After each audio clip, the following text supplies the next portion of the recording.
Welcome to TalkUp, the channel where stories teach you English in a natural and enjoyable way. Today, we're diving into something that matters more than money, success, or fame: your health and wellness. We'll follow the life of one man, David, and through his journey, we'll learn vocabulary, phrases, and expressions related to physical and mental well-being. So sit back, relax, and let English enter your ears through a story that just might change the way you think about your life. Let's begin. David was 37. He had a good job in a high-rise building in New York. His salary was great.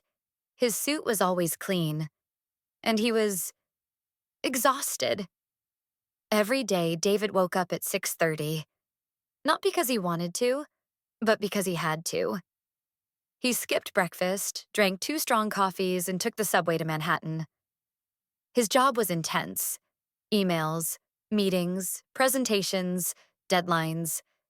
He was a project manager, which means he was always managing crises.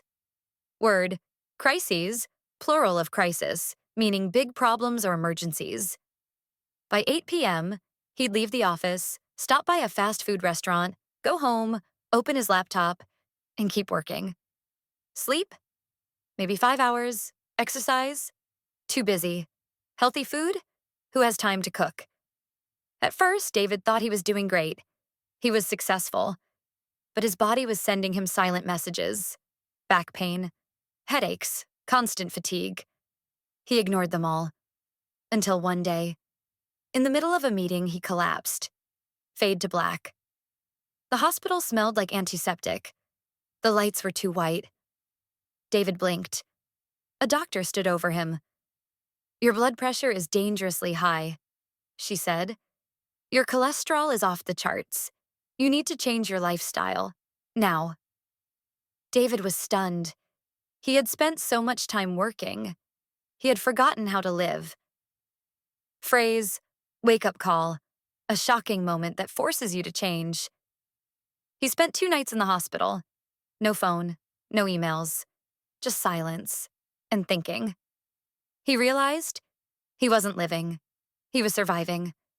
When David got home, everything felt different. His apartment was clean but cold. His fridge, full of frozen dinners and soda cans. He opened his laptop and closed it. He took a piece of paper and wrote at the top, "How to save my life." Under that, he listed: eat real food, move every day, sleep 7+ hours, meditate, say no to overwork. He stuck the paper on his fridge. David's journey wasn't perfect. At first, he tried to go for a run, but after 5 minutes, he was out of breath. He started small, walking 15 minutes every morning. He deleted his food delivery apps and learned to cook. Simple things: oatmeal, grilled chicken, steamed vegetables. He turned off screens at 10 p.m. and started reading before bed. Sleep improved slowly. He downloaded a meditation app. At first, he could only sit still for 2 minutes, but over time, he learned to enjoy the silence. 3 months later, David's body was changing. His energy returned. He laughed more. He felt lighter, physically and emotionally. At work, he set boundaries: no emails after 6 p.m., no meetings during lunch. And he noticed something interesting. The more he cared for himself, the better he performed at work. His team noticed too. "You look different," one colleague said. "Happier," said another. And he was. David didn't become a health guru. He still ate pizza sometimes. He still had bad days. But now he knew how to come back to balance. He knew that wellness isn't about perfection. It's about daily choices. It's about listening to your body. It's about valuing your health before you lose it.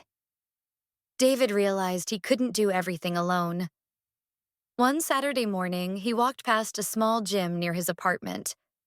A sign on the window read, "Group Fitness Class, First class free. He hesitated, then he stepped inside. That decision changed everything. The people in the class were diverse, young, old, fit, unfit. But they all had one thing in common. They wanted to feel better. David started attending every Saturday, then twice a week, then 3 times. The trainer, Jessica, always said, "You don't have to be extreme. You just have to be consistent." Word, consistent, doing something regularly without giving up. David found motivation in the group. He didn't feel alone anymore. After class, some people grabbed coffee together. They shared recipes, books, podcasts. One of them, Mark, became a close friend. They started meal prepping together every Sunday. Phrase, meal prepping, preparing food in advance for the week. David wasn't just building muscle. He was building a support system. But life isn't a perfect upward curve. A few months later, David's company started a big new project. The pressure returned. Late nights, early mornings, emails at midnight. One night, David opened a delivery app. He ordered a burger, fries, and soda. Then he stayed up until 2 a.m. working. The next day, he skipped his workout. He missed lunch. He felt heavy, not just physically, but emotionally. It was a relapse. Word, relapse, going back to a bad habit after improving. But this time, something was different. Instead of spiraling for weeks, David noticed, and he stopped. He called Mark. He went for a walk. He forgave himself. Progress, he told himself, is not a straight line. David's story reminds us that health and wellness aren't about being perfect. They're about being aware, consistent, and kind to yourself. He learned to ask for help, forgive setbacks, celebrate small wins, build routines that support growth. And most importantly, he learned that taking care of his body and mind wasn't selfish. It was necessary. Let's finish by reviewing some of the key vocabulary we've learned through this story. Pressure, stress or responsibility. Burning out, becoming extremely tired or sick from work or stress. Crises, serious problems. Wake-up call, a moment that makes you realize something must change. Fatigue, extreme tiredness. Antiseptic, something that kills germs, often the smell in hospitals. Cholesterol, a substance in your blood. Too much is unhealthy. Surviving, just staying alive, not really living well. Boundaries, limits you set to protect yourself. Wellness, the state of being healthy in body and mind.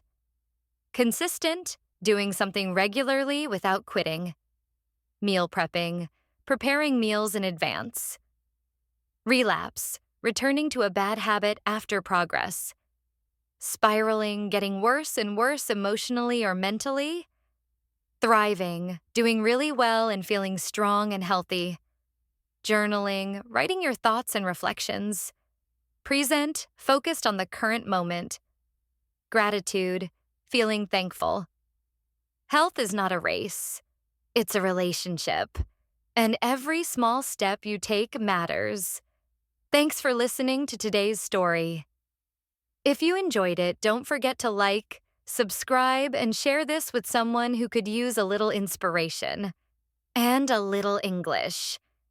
This is TalkUp, where stories teach you more than language. They teach you life. See you in the next episode.